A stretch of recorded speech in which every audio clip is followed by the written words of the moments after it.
This is a special report from True Crime Today and the Hidden Killers podcast. For the Hidden Killers podcast, I'm Stacy Cole. The BTK case. We thought it was a done deal, and now new details are coming out. New developments almost weekly now. Authorities have released some drawings attributed to the infamous BTK killer, Dennis Rader. These drawings depict a chilling scene of absolutely terrified, bound, and gagged women, and oftentimes he actually drew various buildings and his victims. Law enforcement authorities are now exploring the possibility that one of the women in the drawings may be a previously missing individual. These disturbing images have been released as part of a significant recent effort to re-examine potential cold cases linked to the now 78-year-old man who was coined as BTK for bind, torture, kill. Among the sketches, 2 of them portray women, one of whom is seen in a short red dress or a blouse,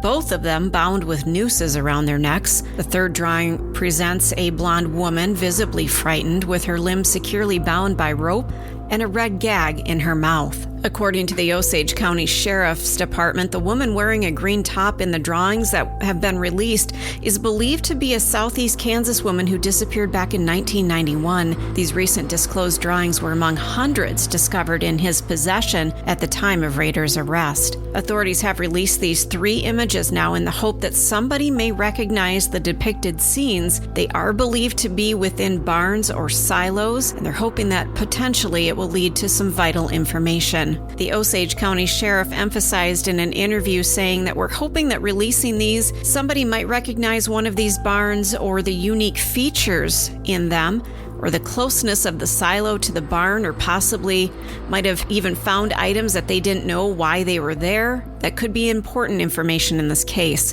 Even if the barn isn't there anymore, they would still like to have that information. In one of the drawings featured the woman in the green shirt, officials consider the black piping behind her to be a rather significant clue. It suggests a purposeful design, possibly to prevent livestock from damaging the barn's exterior. The sheriff continued on saying, "We know from things Dennis said on this exact photograph that it was a drawing he created from an actual barn." Now, regarding the woman in the red shirt drawing that was released, the sheriff suggested she might be in a wooden space resembling a tack or a feed room within a barn. Such spaces typically had wooden floors due to the absence of livestock. The third drawing has a unique angle of a staircase that could potentially serve as a valuable identifier for that location. Additionally, law enforcement recently intercepted prison communications from Rader, indicating that there might be concealed evidence in old barns. Of course, Rader's fascination with barns and their surroundings has long been noted. His daughter, Carrie, revealed his interest in barns and his need to be outdoors. She mentioned in an interview that, quote, "My father absolutely loves barns and silos." She explained after his arrest that they discovered his deep fantasies about specific locations, and now they're exploring those places to check for any possible missing persons or buried individuals. Earlier this summer, authorities named Rader as a person of interest in the 1976 disappearance of Oklahoma teenager Cynthia Dawn Kinney. We'll keep you updated on any new information surrounding this never-ending case of the BTK serial killer. For the Hidden Killers podcast, I'm Stacy Cole.